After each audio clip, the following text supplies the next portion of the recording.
Guys, so I think we're going to get started with Ben's presentation on how to build a secure wallet. Okay, so I run a wallet called Ninky.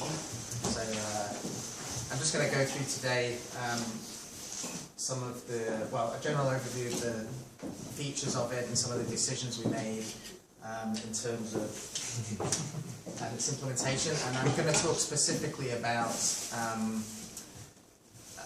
HD wallets and Bit32 and kind of a unique way Ninky uses this and PGP to do something I don't think anyone else is doing, so I thought it'd be kind of the most interesting thing to cover from a technical perspective. So kind of day one of building a wallet is kind of, you feel like you can change the world, you're going to do something incredible, and then around 2 a.m. the next morning you wake up and go, what if we get hacked?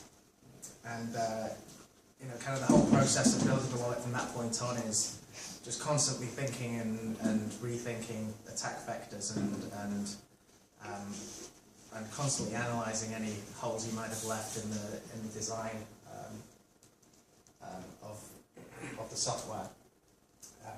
So anyway, Ninky was established, and kind of our goals for the wallet, which by no means achieved yet, kind of the ultimate user experience.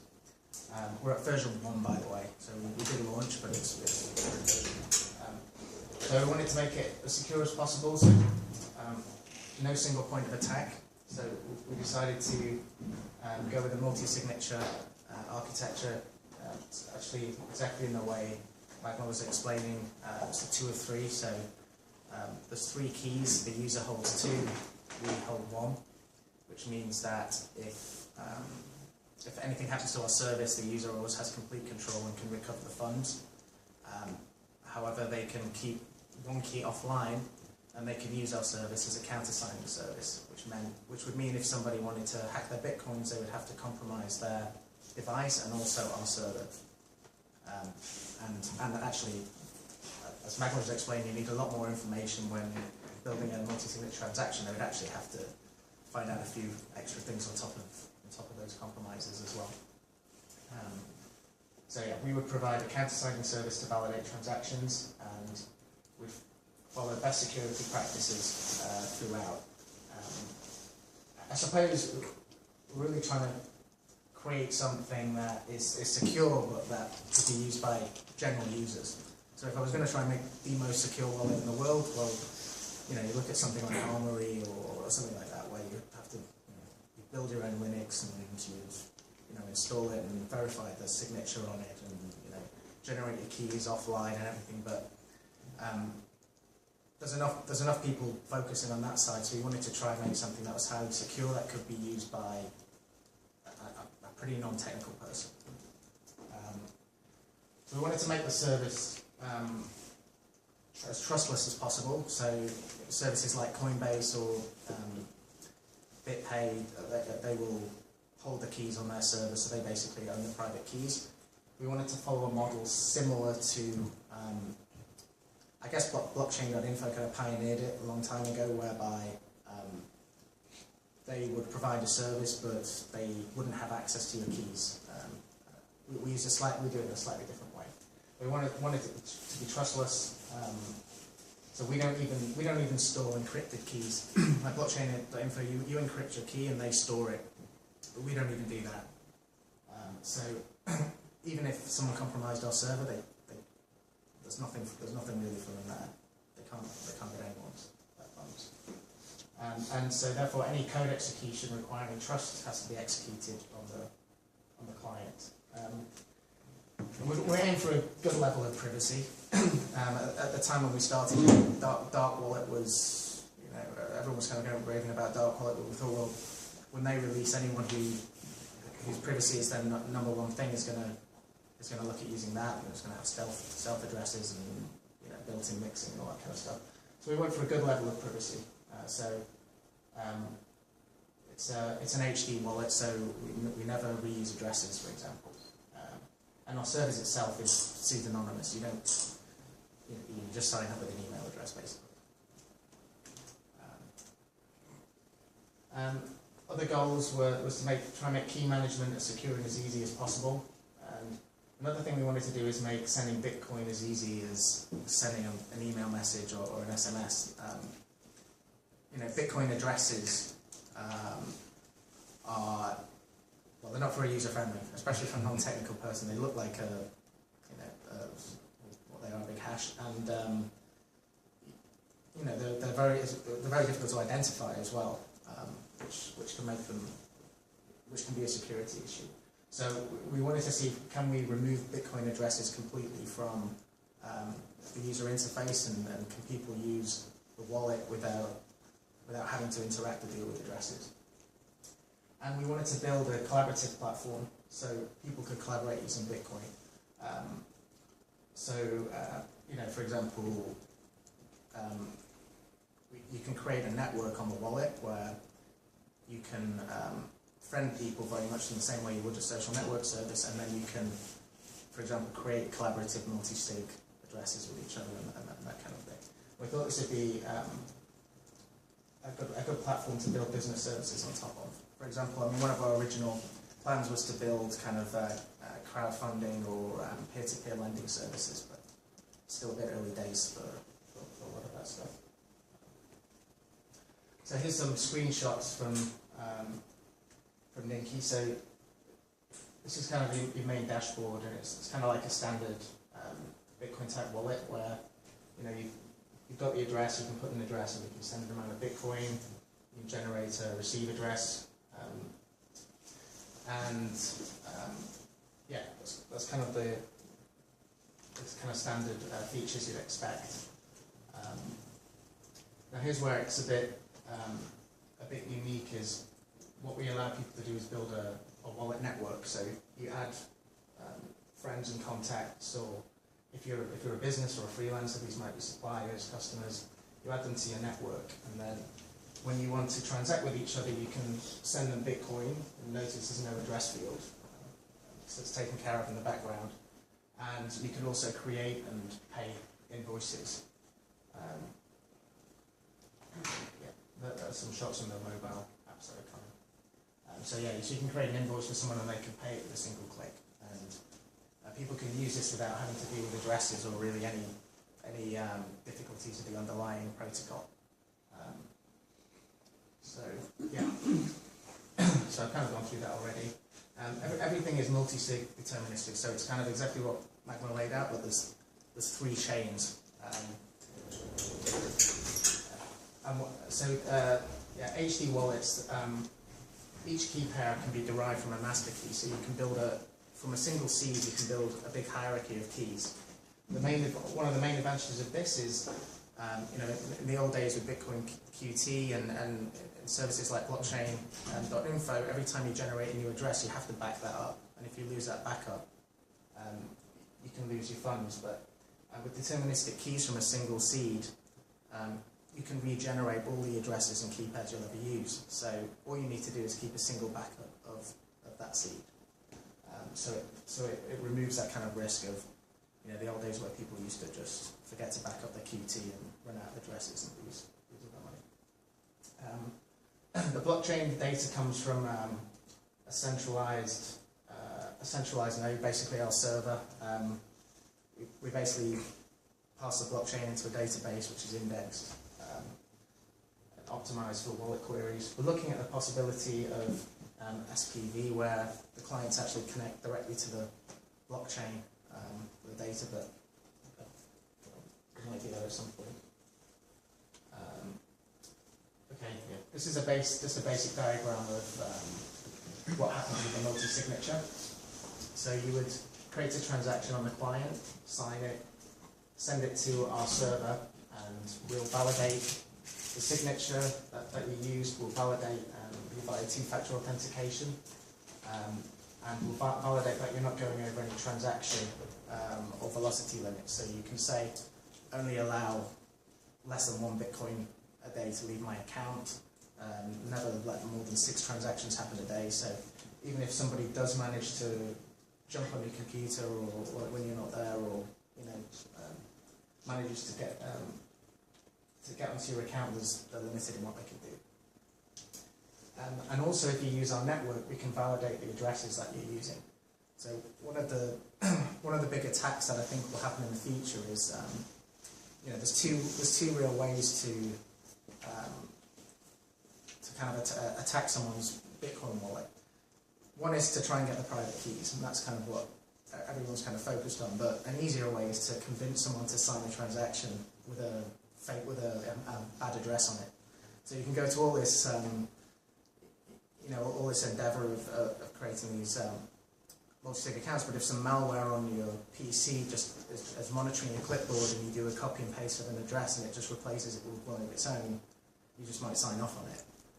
So I think these kind of attacks in the future are going to be more and more of these kind of things. And if you send on our network, well, we know what the addresses should be of the other people on your network, so it's a second check. So if malware tried to do that, we would say, well, hold on, you tried to send that to John. That's not an address for John. That's someone else's, and the transaction will be stopped. So the main thing I'm going to talk about today is how we use HD wallets and PGP to allow you to build a network, a wallet network, basically build your own payment network.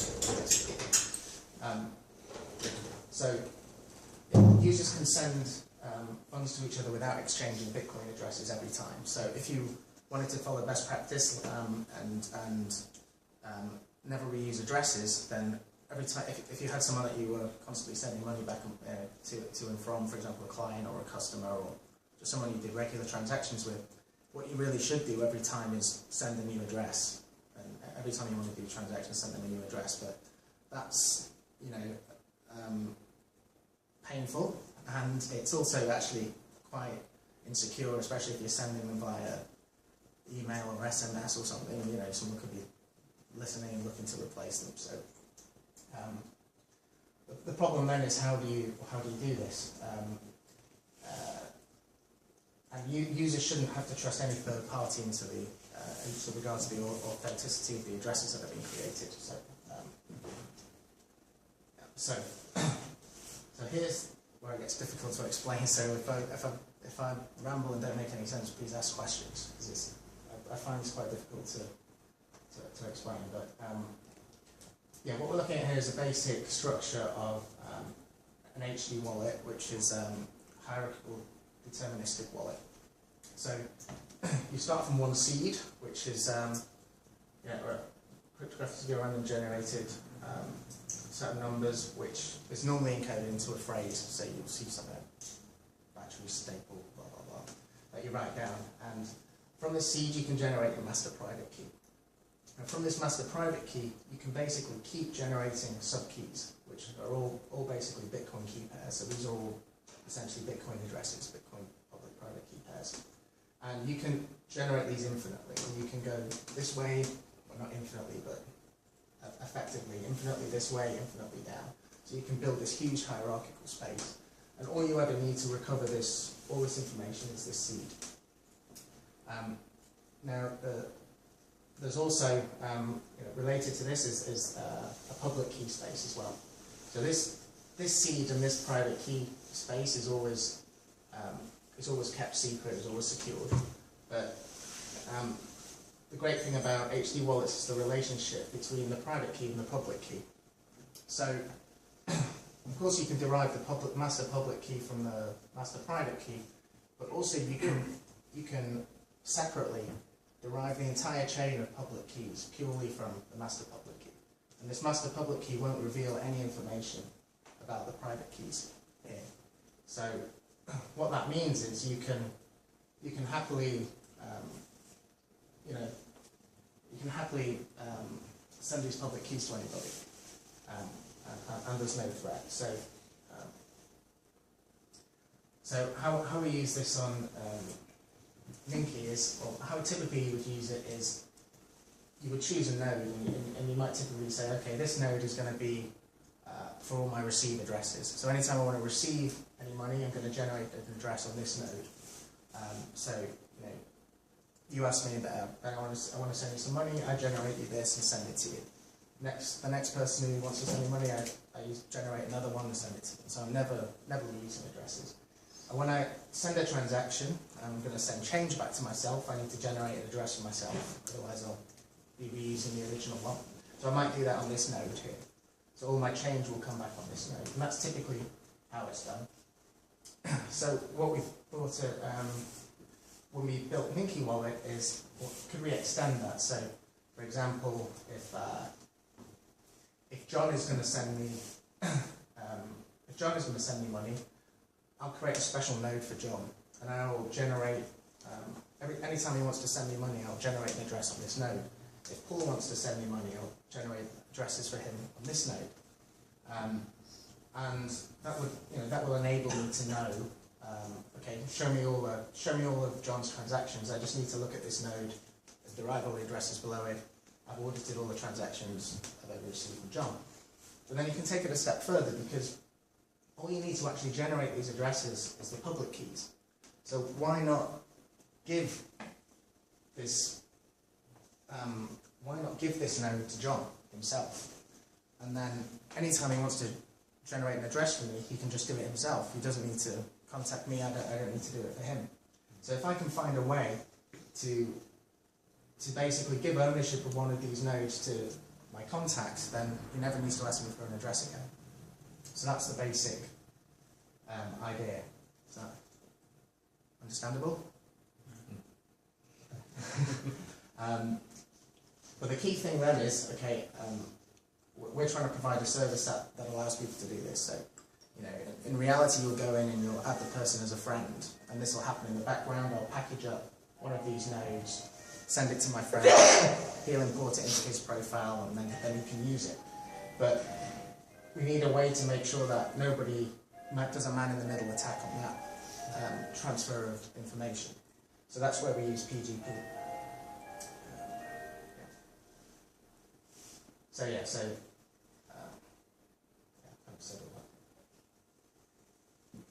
So the exchange of these nodes has to be secure and verifiable, basically. And verifiable by the individuals doing the exchange. So if we just did it using Ninky and used the Ninky server, Bob would package up the node he wanted to send to Alice, and he would send it to the server would store it, Alice would come onto the site, she'd see she had a friend request, she'd download the node and she'd save it and then she'd use it. But of course if Mallory, who's the bad person, is on the server, or if anyone with ownership of the server could simply replace what Bob had sent, and then Alice would download the bad node. The next time she tried to send money to Bob, it would generate an address for Mallory. So we thought, okay, we can use PGP.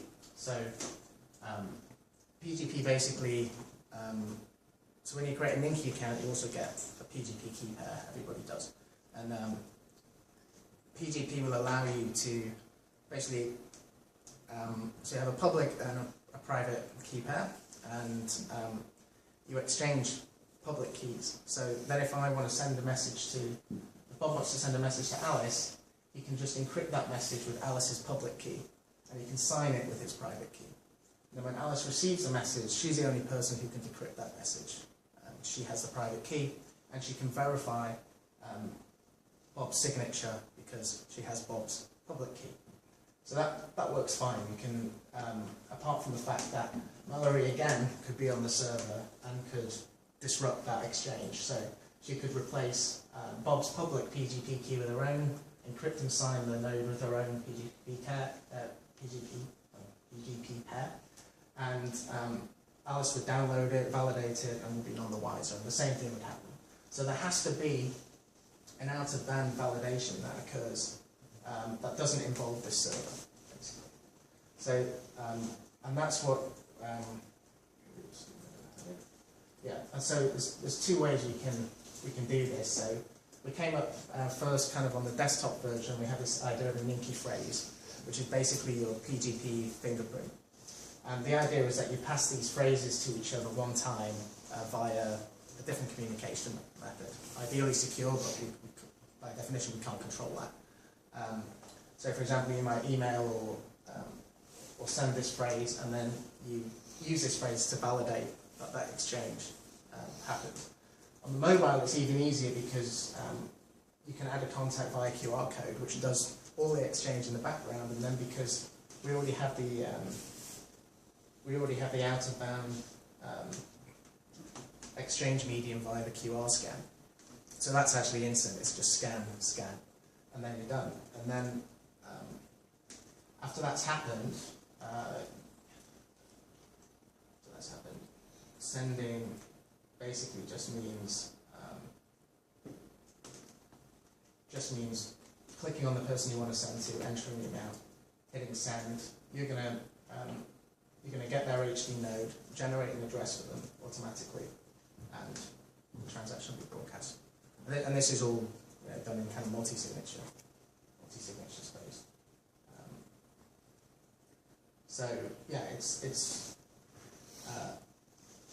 quite a complicated scheme, but it does end up removing addresses from the UI, and I think it's going to make it much more usable for people who,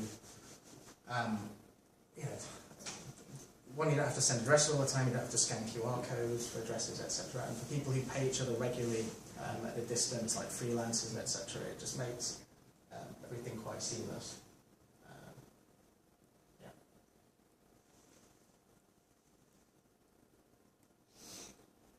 So yeah, that was the main thing I wanted to talk about. And we have some golden rules of security as well, which we kind of learned along the way with a lot of help from Jay.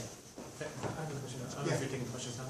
Sure. So let's say we had an adversary who's just monitoring traffic or whatever, and this person is able to see an exchange of someone's public key, public node. Yeah. Can they also then generate all the other nodes in the hierarchy? If they got hold of somebody's public key, yeah, they could. Yeah. The public key. Okay. Yeah. If they got hold of. And then they can then deduce that a series of transactions went to the same person. Exactly. So, I mean, that's another. Well, depending if you look at it as a feature or not. One of the features of HD wallets is that, say for example, I'm a business, and these are addresses I've assigned to certain clients. I have an auditor come in who's auditing this client. What I can do is I can just give them this public key, and the auditor can go through the blockchain and see all the transactions that were there, but can't know anything about this company that he's not auditing, or this company. Equally, if you're trying to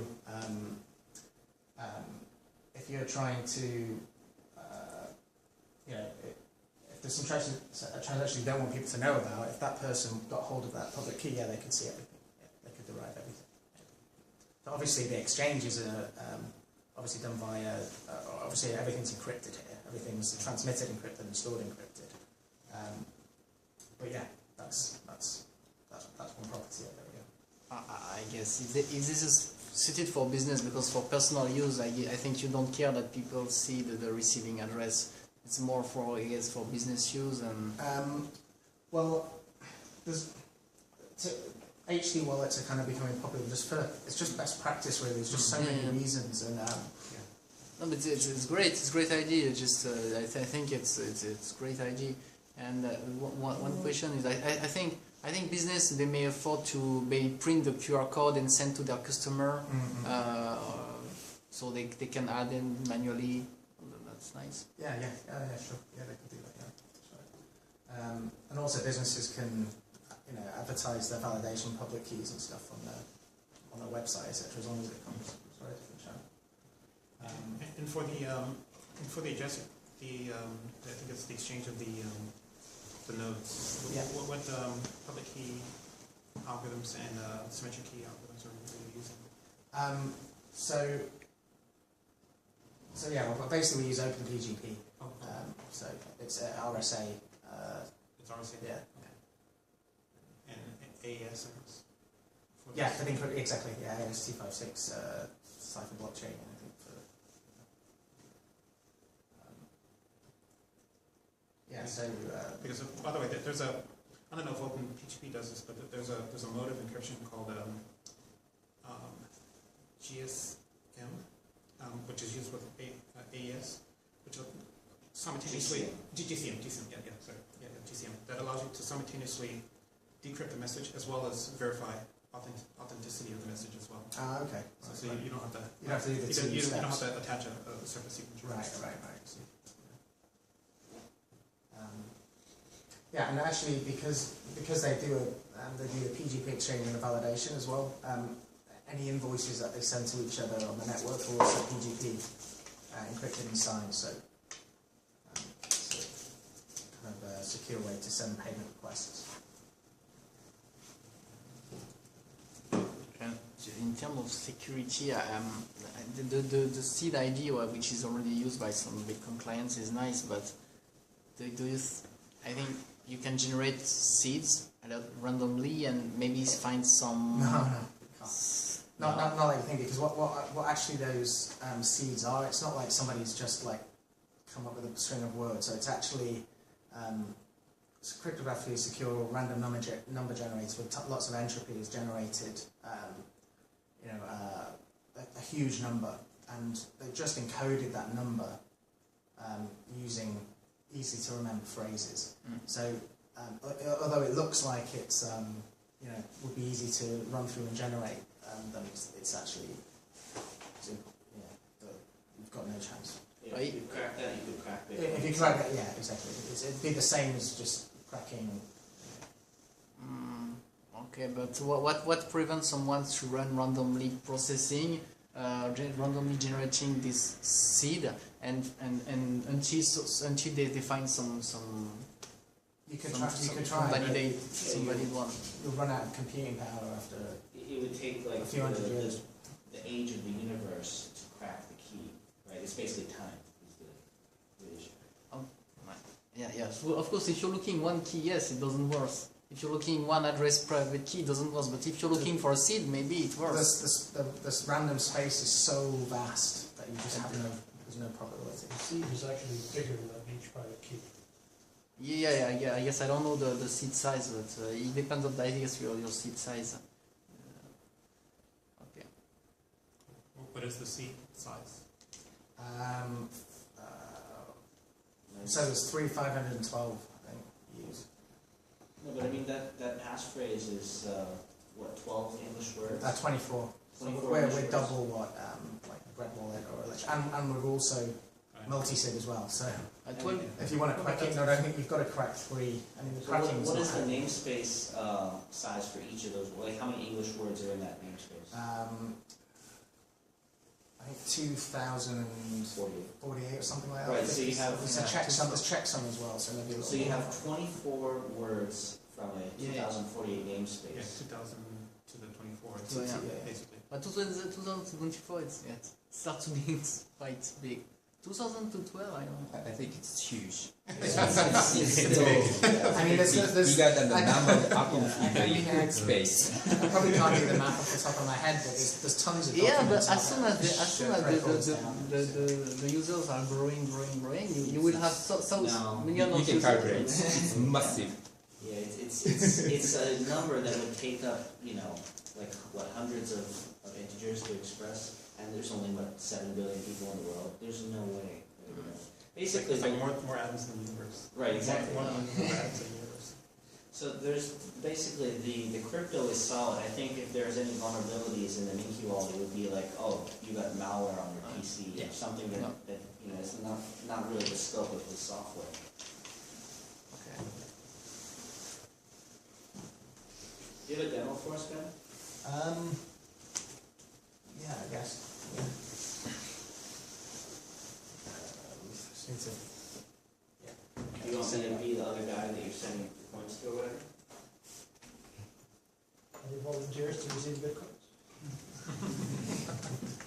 What is that?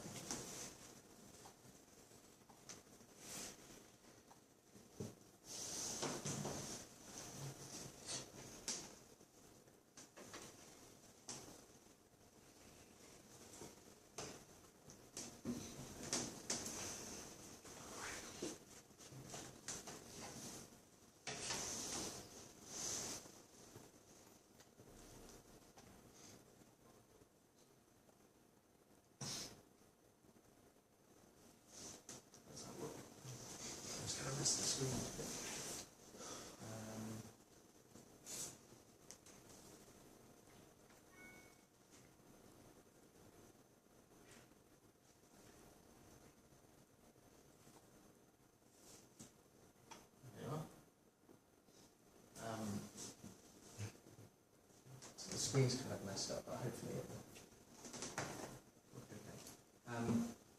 Yes, this is my Ninky account, so we were showing you before the kind of standard stuff to send and receive. This is my network, so I've got a whole bunch of people on there. Kind of categorize them in terms of friends and whatever, contacts, customers. Is this done in a browser? This is actually a Chrome app, so it's browser based, so it runs in the Chromium engine, but it doesn't run in a browser. It's completely in its own isolated process, and no extensions can run in there. And you can't launch another tab and go to some dodgy website which does some cross-scripting attack on you or something. That's big, actually. Yeah, it's a sandboxed environment, and it's an improvement over the web as well in terms of the delivery system. So the delivery system of the software is similar to Apple or Android, where the software's signed. So in Chrome won't actually load the app unless it has your signature on it. So it removes the risk of. Originally we were going to just have a website version, but just if a hacker compromises your server, they can change the code that's being delivered to the browser. It's just too insecure. So I can should be able to send something to Jay.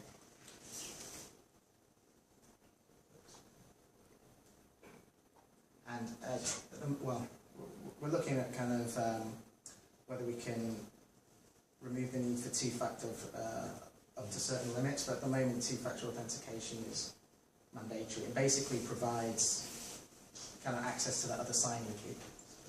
I think what would be cool to show too is how a new user creates their account and then how you do the secure key exchange with the QR code. I don't know if you're prepared to demo that. Yeah, it's a bit. Okay. Oops. You locked your account? Yeah, I forgot my password. See, okay, amazingly. Here's another secure. Here's another secure. So, if the other user has forgotten their password, it won't send the money to them because it wants to make sure that you actually have access to the funds. So that is a feature. And it works. That wasn't a setup. So there you go, and that's another advantage of having a network there as well, because that's one thing that can happen. You can give someone a Bitcoin address, you lose your private key, and then a week later they send you, hey, I won the lottery. Here's $50,000. You haven't got it, so that wouldn't have happened. Nice. Maybe I can send some money to. By the way, you need to unlock my account. Yeah. When you get Send some money to Nikki then.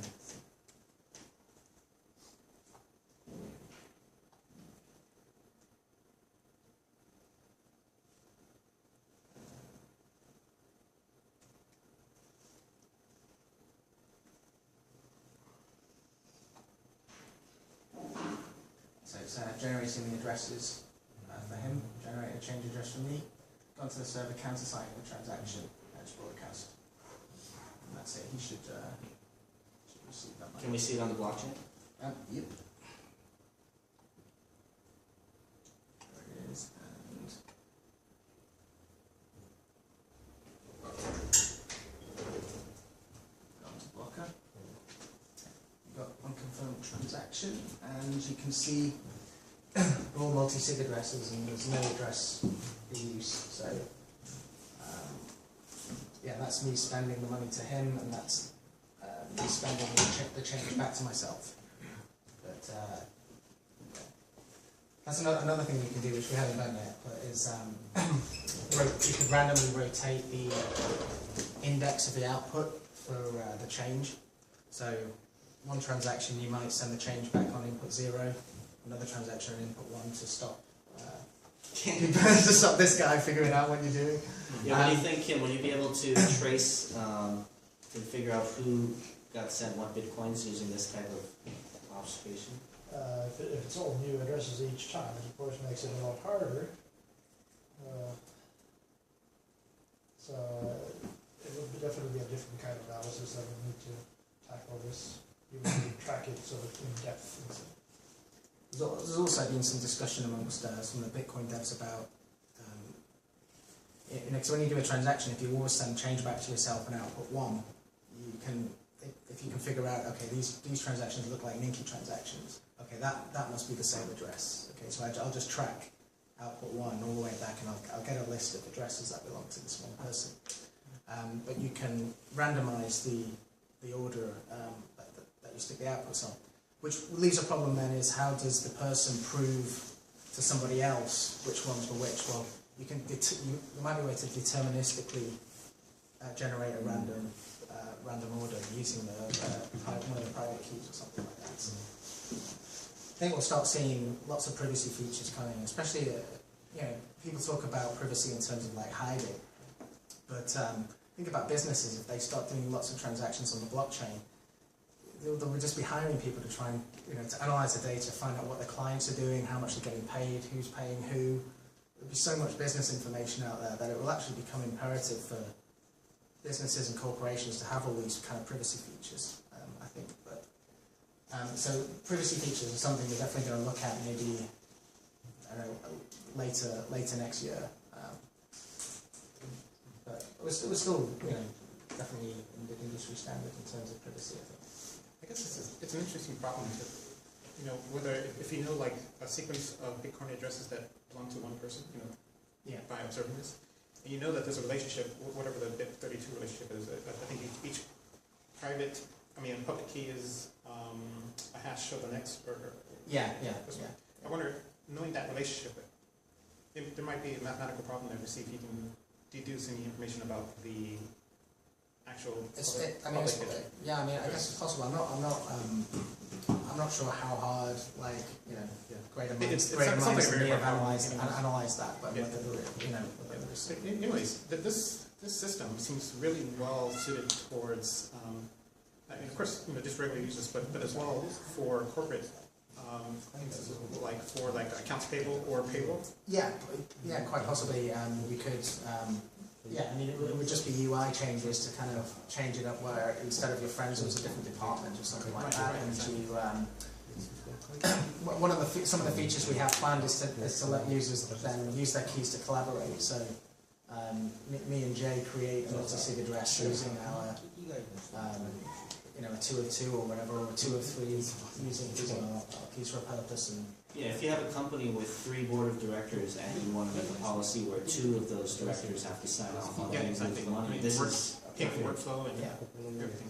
And that's definitely, I think at the moment it's still very much early days, but definitely if corporations move into it in a big way, this would be a perfect platform to just throw a new UI on front of it. Any other questions for Ben? You started the presentation talking about the multi-sigs or the user hold one or more key, and you on your your server you hold one more. Yeah. How the creation of the key and the exchange of the key, how does it work at the beginning? In the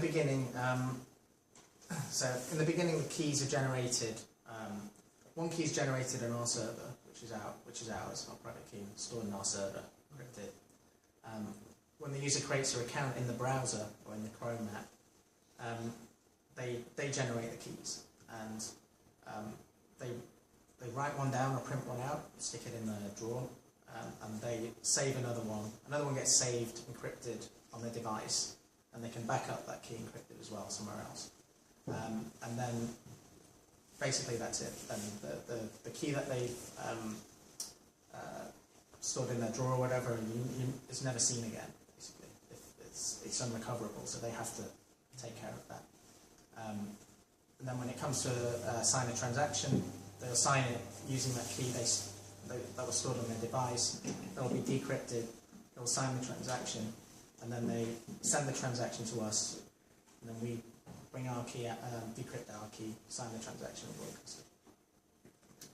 And you can recover by the redeem key or something, right? If the user actually loses the private key. So say we disappear, and the user needs to get all the funds back. So all they would need would be the two seeds, so the one that they stored in the drawer and the one that was stored in their device, and they need the master public key that we have. So with those three things, they can then basically they can sweep through the HD wallet addresses and recover and sign all the funds off to a different address. And we provide a tool to do that. So you need those three pieces of information to recover everything. I mean, if you disappear, you're going to reveal what's the missing part for the user?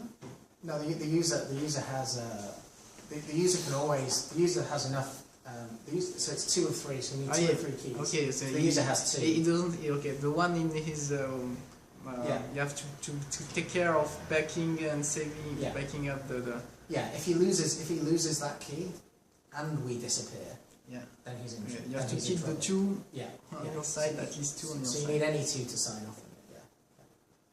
And the reading key. Well, the public key for. Yeah, the public key. Yeah. Do you store the one key in the local storage of the app? Yeah, it's not in the browser, but in the Chrome has its own kind of storage area. So that key is stored in there, but it's encrypted. So that means if you use other device to use Linky? Yeah. So when you create your account, you take a backup of that as well. Oh. So and there's a feature where you can go and generate new backups of that. So if you download the Chrome app on another device, you just load that key in.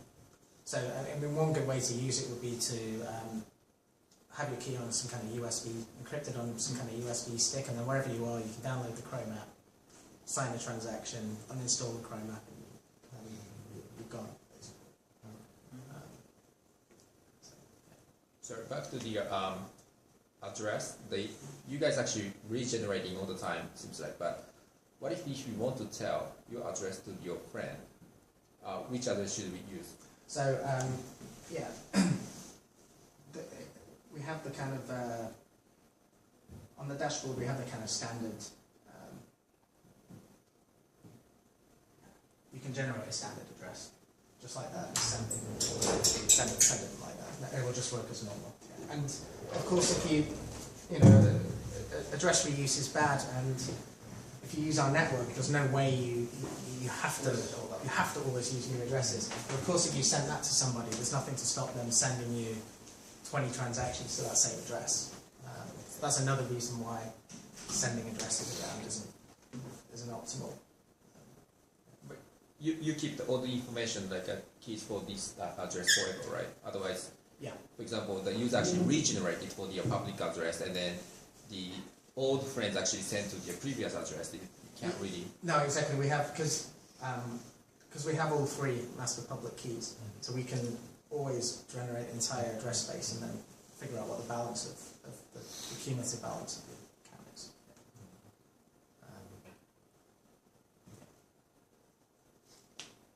So how can we sign up for an Linky Wallet? Just go to linkyp2p.com. Yeah. And yeah, you will basically download the Chrome app from the Google Store, which is it's just as easy as going to a website. Really, you just click and download it, and then yeah, then it'll take you through the sign-up process. But do write down and back up the keys, even if you're just going to play around with it. That's my one piece of advice. By the way, what does Linky means? Linky means, I believe, you know what Linky means. Is it in Japanese? Yeah, Linky? yeah. Oh, I see. Yeah, it was just, yeah, we just thought, well, actually, I didn't come up with the name, but Linky Dan came up with the name, basically. It wasn't called Linky Dan, though. Is it only Chrome app, or do you also have mobile apps? We have mobile apps on the way, so I'm hopefully get them out mid-January, late January. So yeah, there'll be iOS and Android, and possibly Windows Phone. Microsoft are now part of the gang. How big is your team? The dev team? The dev team is basically just me. Wow, just you. Yeah. Yeah, it's a lot of work. We've been working on it for probably getting on for a year. It's going to be like 10 months or something like that. Business model? No idea. Get bought out by a big company. Yeah, well. Did you have competitors? Do you know? Yeah, we've got lots of competitors. I mean, I suppose in the wallet space, there's tons of competitors. No, I mean the using the same card feature, the So no one does a network thing yet. Though I suspect, I mean, it will become some kind of standard. I think the biggest competitors in terms of doing HD wallets and multi-sig would be BitGo, Green Address. Do a similar service. Green Address is a little bit different. They have a 2 of 3 option, but their main thing is 2 of 2.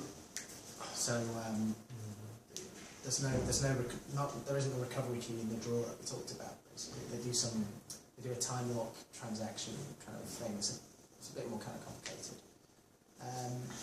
Coinbase, of course, have a multi-sig vault, which they released a while ago. So there's plenty of competition out there. But no one's done the network thing yet. Can you just say a bit more about if you were talking about people are going to be able to make apps on top of your thing? You want to be like a platform, so. Oh right, yeah.